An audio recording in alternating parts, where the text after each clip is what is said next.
Scholarship के नाम पर हुआ करोड़ों का घोटाला। क्या है ये नया स्कॉलरशिप स्कैम? बात करेंगे इस वीडियो में।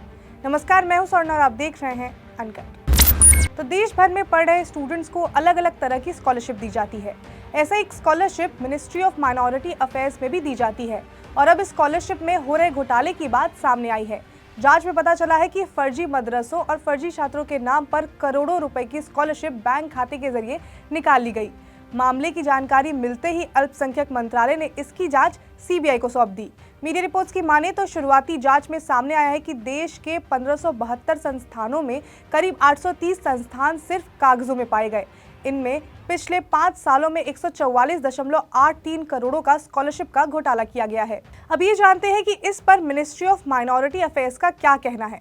तो सूत्रों से मिली जानकारी के हिसाब से करीब 53% संस्थान फेक या नॉन ऑपरेटिव निकले। इसके लिए मंत्रालय के पास national council of applied economic research से कार्रवाई की गई थी।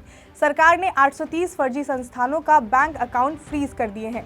सूत्रों की माने तो मदरसों और अल्पसंख्यक संस्थानों में पढ़ने वाले बच्चों को ये स्कॉलरशिप दी जाती है। कई मामलों में पता चला है कि एक मोबाइल नंबर पर 22 बच्चे रजिस्टर्ड थे।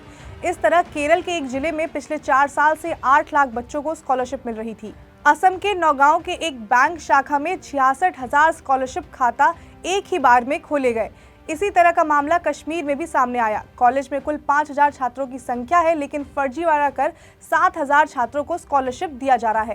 रिपोर्ट्स में ये भी सामने आया है कि फर्जी स्टूडेंट्स ने स्कॉलरशिप लेने के बाद आगे की पढ़ाई नहीं की। इसका खुलासा सबसे पहले असम के माइनॉरिटी बोर्ड ने किया था। इसके बाद जांच शुरू हुई और अलग अलग राज्यों में ये घोटाला पाया गया।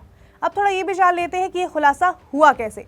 तो साल 2016 में जब पूरी स्कॉलरशिप प्रक्रिया को डिजिटलाइज किया गया था तो ये घोटाले की परतें खुलना शुरू हुई थी। अब आपको ये भी बता देते हैं कि इन सब की शुरुआत जो थी वो कहाँ से हो रही थी।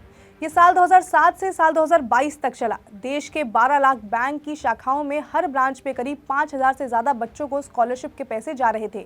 देश में 1,75,000 मदरसे हैं। इनमें से केवल 27,000 मदरसे ही रजिस्टर्ड हैं जो कि स्कॉलरशिप लेने के लिए पात्र हैं। ये स्कॉलरशिप अल्पसंख्यक समुदाय की पहली क्लास से लेकर पीएचडी तक के छात्रों को दिया जाता है। इसके तहत 4,000 से लेकर 25,000 रुपए तक दिए जाते हैं। रिपोर्ट्स में सामने आया कि 1.32 लाख बच्चे बिना हॉस्टल के रह रहे थे, लेकिन वो इसके नाम पर मिलने वाली छात्रवृत्ति ले रहे थे। अब आपको थोड़ा ये भी बता देते हैं कि स्कॉलरशिप की प्रक्रिया क्या है। तो अल्पसंख्यक मंत्रालय की जारी की गई जानकारी के अनुसार स्कॉलरशिप भले ही केंद्र सरकार की ओर से दी जाती है, लेकिन इसका प्रोसीजर जो है वो राज्य सरकार की मशीनरी पर निर्भर करता है। ऐसे में अल्पसंख्यक के जो भी संस्थान है वो राज्य के जिला इकाई में अल्पसंख्यक विभाग के दफ्तर में रजिस्टर किए जाते हैं। बच्चों के स्कॉलरशिप अकाउंट लोकल बैंक में खोले जाते हैं। वहीं जबकि संबंधित संस्थान में बच्चे हैं या नहीं, इसके अलावा संस्थान है या नहीं, इसका सत्यापन भी राज्य सरकार के अल्पसंख्यक मंत्रालय के विभागीय अधिकारी करते हैं। राज्य सरकार के अनुमोदित लिस्ट केंद्र सरकार के अल्पसंख्यक मंत्रालय को दी जाती है। फिर यहाँ से स्कॉलरशिप डायरेक्ट बैंक खाते में भेज दिए जाते हैं। तो अब स्कॉलरशिप में एक बड़ा घोटाला सामने आया है। फिलहाल इसमें जांच जारी है। अब देखना ये होगा कि ये घोटाला जो है वो कितना बड़ा होता है। खैर, जो भी होगा हम आपको अपडेट देते रहेंगे। आप जुड़े रहिए अनकट के साथ। इसके साथ ही अगर आपको ये वीडियो पसंद आई हो तो लाइक करें, शेयर करें, सब्सक्राइब करें अनकट को।